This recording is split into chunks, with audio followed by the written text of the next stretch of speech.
India Stoker grows up like that cute but strange girl from the American suburbs. She loves nature, climbs trees, injures her foot, squeezes pus without batting an eye, and treats everything as just part of everyday life. On the day she turns 18, there's a cake waiting inside the house, but life, ever dramatic, decides to ruin the party with the death of her father, Richard.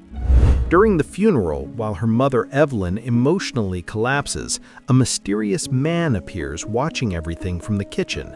Charlie, Richard's long-lost brother.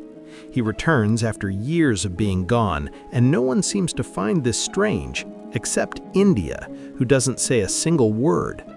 Amid whispered comments from the staff and awkward silences, there's also an unexpected gift, a key.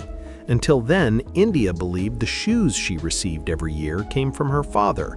Spoiler, they didn't, and no one thought it was important to mention that. Charlie announces that he'll be staying at the house for a while, which already sounds like the worst real estate decision possible. He digs holes in the garden, argues with the housekeeper, Mrs. McGarrick, who mysteriously disappears, and cooks better than any man reasonably should in a psychological thriller. Evelyn, still in mourning but clearly bored, begins to grow closer to him. India, meanwhile, prefers to investigate the basement, the freezer, and everything normal people would avoid out of basic survival instinct. At school, India suffers classic bullying, invasive classmates, disgusting comments, and zero empathy. Meanwhile, Charlie shows up in his convertible like a galan from another era, drawing teenage sighs and India's complete contempt. At home, Evelyn openly flirts with her brother-in-law, because boundaries are apparently just suggestions, and the arrival of Aunt Gwen only intensifies the feeling that something is very wrong here. The tension escalates when Gwen begins to suspect Charlie, and soon disappears. Coincidence? Never. While exploring the freezer, India finds Mrs. McGarrick's body and finally understands that her uncle isn't just weird, he's lethal. Even so, instead of panic, curiosity emerges, and something deeper, almost thrilling. Because nothing symbolizes coming of age quite like discovering a frozen corpse in your own home.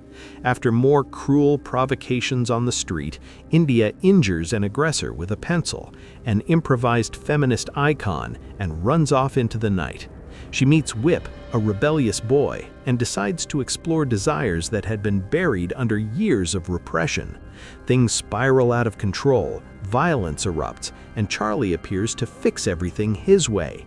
Quick, efficient murder, delivered with a proud look, like a father watching his daughter's first recital. Back home, while trying to wash away the dirt, physical and emotional, India discovers something disturbing.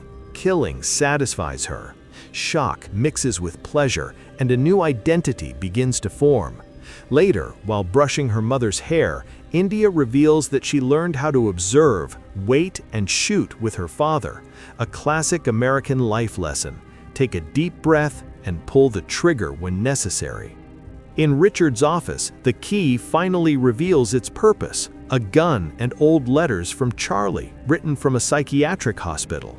India calls the sheriff, sees Charlie approaching with scissors, and hangs up, because apparently she has already chosen a side. Charlie then reveals the truth. He killed his younger brother as a child, murdered Richard out of resentment, and returned exactly on India's birthday because he was tired of waiting. Family romance in the purest shadow of a doubt Hitchcock style, only much bloodier. India calls Charlie a pair of high heels, a not-so-subtle symbol of her transition. He invites her to run away to New York, and she accepts with a smile that no longer belongs to innocence. Evelyn finally wakes up to the danger, confronts Charlie, and is attacked. India appears with the rifle, takes a deep breath, and shoots. Charlie dies. Evelyn survives, and something in India dies with him. Perhaps her last chance at normalcy. The next day, a new grave appears in the backyard. India drives away in Charlie's convertible, now fully owning herself. A police officer pulls her over for speeding. She flirts, stabs him, watches him agonize, and finishes him off with a perfect shot. End of the road, beginning of a predator. This film is a direct homage to the cinema of Alfred Hitchcock, especially the psychological obsession between relatives. And now the question remains, was India born this way, or was she shaped by everything around her? I truly hope you enjoyed the video. I am putting in a huge amount of effort to deliver the best content possible.